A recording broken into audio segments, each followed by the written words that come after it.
It's me Savitha ജാൾസ് from Poothurans. നമ്മൾ ഇന്ന് കാണുന്നത് ക്യാമ്പ്രിക് കോട്ടണിൽ വന്നിരിക്കുന്ന റണ്ണിങ് ഫാബ്രിക്കിന്റെ കളക്ഷൻ. പ്യോർ ജയ്പൂർ കോട്ടൺ ആണ്. ക്യാമ്പ്രിക് കോട്ടൺ എന്ന് പറയുമ്പോൾ സിൽക്കി സ്മൂത്ത് ഫിനിഷിലേക്കാണ് ഫാബ്രിക് വന്നിരിക്കുന്നത്. അതുപോലെ തന്നെ വിഡ്ത്ത് 44 ഇഞ്ച് വിഡ്ത്തിലാണ്.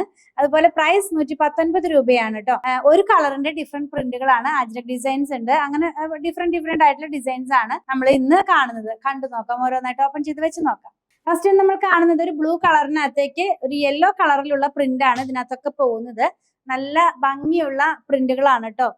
ക്ലാസി ലുക്കിലുള്ള കുർത്തികളൊക്കെ ചെയ്ത് നമുക്കിത് വെയർ ചെയ്യാവുന്നതാണ്. ഇത് വെയർ ചെയ്യുമ്പോൾ ഈ ഒരു സ്റ്റൈലിലേക്ക് ഇതിന്റെ ആ ഒരു പ്രിന്റും കളറും എല്ലാം കൂടെ വരുന്നു. ട്രാൻസ്പെറന്റ് അല്ല, പ്യോർ ജയ്പൂർ കോട്ടൺ ആണ്. ഫസ്റ്റ് വാഷിന് മുമ്പ് കളർ കാർഡ് യൂസ് ചെയ്താൽ നന്നായിരിക്കും. ഈ ക്യാമ്പ്രിക് എന്ന് പറയുമ്പോൾ ത്രെഡ് കൗണ്ട് വരുന്നത് 60x60 ആണ്. സ്ക്രീൻ പ്രിന്റിൽ ചെയ്തെടുക്കുന്ന ഫാബ്രിക് ആണ്. ഒരു സിൽക്കി സ്മൂത്ത് ഫിനിഷിലേക്കാണ് ഫാബ്രിക് വരുന്നത്. അപ്പൊ ചിലർക്ക് കോട്ടൺ വെയർ ചെയ്യണം, പക്ഷെ ഒരു റോ കോട്ടന്റെ ഫിനിഷ് വേണ്ട, അങ്ങനെ പരിപരാന്ന് ഇരിക്കുന്നത് വേണ്ട, സിൽക്കി ആയിട്ടുള്ള അല്ലെങ്കിൽ സ്മൂത്ത് ആയിട്ടുള്ള ഫാബ്രിക് ആണെങ്കിൽ നല്ലൊരു ചോയ്സ് ക്യാമ്പ്രിക് കോട്ടൺ തന്നെയാണ് കേട്ടോ.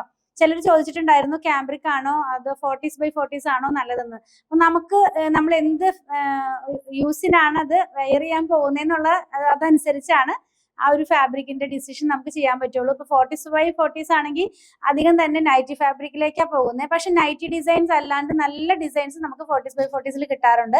അപ്പൊ അതൊക്കെ വെച്ച് കുർത്തി ചെയ്താലും കുറെ ലാസ്റ്റ് ചെയ്ത് കിട്ടും. ഡെയിലി വെയർ ആയിട്ട് വർക്ക് വെയർ ആയിട്ടൊക്കെ നമുക്ക് യൂസ് ചെയ്യാം. എന്നാലും നമ്മൾ യൂസ് ചെയ്യുന്ന ആ പർപ്പസ് അനുസരിച്ച് വേണം ഫാബ്രിക് സെലക്ട് ചെയ്യാനായിട്ട്. നെക്സ്റ്റ് വൺ കാണുന്നത് അജ്രക് ഡിസൈൻ ആണ്. സെയിം കളർ കോഡ് തന്നെയാണ്. അതായത് പ്രിന്റിന്റെ കളറും ബേസ് കളറും എല്ലാം സെയിം ആണ്, പക്ഷെ പ്രിന്റ് ആണ് ചേഞ്ച് ആയിട്ടുള്ളത്. കണ്ടോ, അജ്രക് ഡിസൈൻ ആണ്. ഇങ്ങനെയാണ് നമ്മളിത് വെയർ ചെയ്ത് കഴിയുമ്പോൾ വരുന്നത്. നല്ലൊരു കോമ്പിനേഷൻ ആണ്. പിന്നെ സമ്മർ സീസൺ ആണല്ലോ, അപ്പൊ കോട്ടൺ ആയിരിക്കും കുറച്ചും കൂടെ എല്ലാവർക്കും വെയർ ചെയ്യാനായിട്ട് ഇഷ്ടപ്പെടുന്നത്.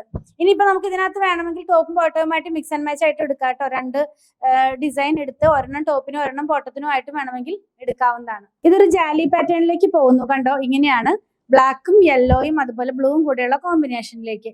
പിന്നെയുള്ളതൊരു സൈപ്രസ് ട്രീയുടെ പ്രിന്റ് ആണ്. നല്ലൊരു ക്ലാസി ലുക്കിലുള്ള ഒരു ഡിസൈൻ എന്ന് വേണമെങ്കിൽ പറയാം, അല്ലെങ്കിൽ യൂണിക് പ്രിന്റ് എന്ന് വേണമെങ്കിൽ പറയാം.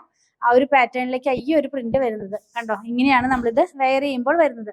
ആക്ച്വലി ഇത് മുകളിലോട്ട് പോകുന്ന പോലെ ചെയ്യാട്ടോ. ഞാൻ ആ ഫോൾഡിങ്ങിന്റെ ഡിഫറൻസ് കൊണ്ട് താഴോട്ട് പോകുന്നത്. പിന്നെയും പോകുന്നത് സെയിം കളറിൽ തന്നെ കുറച്ച് വലിയൊരു ഫ്ലോറൽ ഡിസൈൻ തന്നെയാണ്. വലിയ പ്രിന്റ് ഇഷ്ടപ്പെടുന്നവർക്ക് നല്ലൊരു ചോയ്സ് ആണ് നമ്മൾ ഇപ്പൊ കാണുന്ന ഈ ഒരു ഡിസൈൻ എന്നുള്ളത്. ഇങ്ങനെ ഇരിക്കും നമ്മളിത് വെയർ ചെയ്ത് കഴിയുമ്പോൾ. Last one ബൂട്ടയാണ്. ബൂട്ട പാറ്റേണിലേക്ക് പോകുന്നു. ഇങ്ങനെയാണ് ഈ ഒരു ഡിസൈൻ നമ്മൾ വെയർ ചെയ്യുമ്പോൾ വരുന്നത്.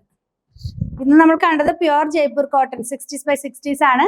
ഇതിൽ ഏതെങ്കിലും പർച്ചേസ് ചെയ്യണമെന്നാണെങ്കിൽ നിങ്ങൾക്ക് ഇഷ്ടപ്പെടുന്നതിന്റെ സ്ക്രീൻഷോട്ട് ഇതിൽ കൊടുത്തിട്ടുള്ള നമ്പറിലേക്ക് വാട്സ്ആപ്പ് ചെയ്താൽ മതി. സ്റ്റിച്ചിങ് അവൈലബിൾ ആണ്. 8891060225 കോൺടാക്ട് ചെയ്യണേ. നമ്മുടെ കളക്ഷൻ ഇഷ്ടപ്പെടുകയാണെങ്കിൽ ചാനൽ സബ്സ്ക്രൈബ് ചെയ്യാൻ മറക്കണ്ട. Thanks for watching.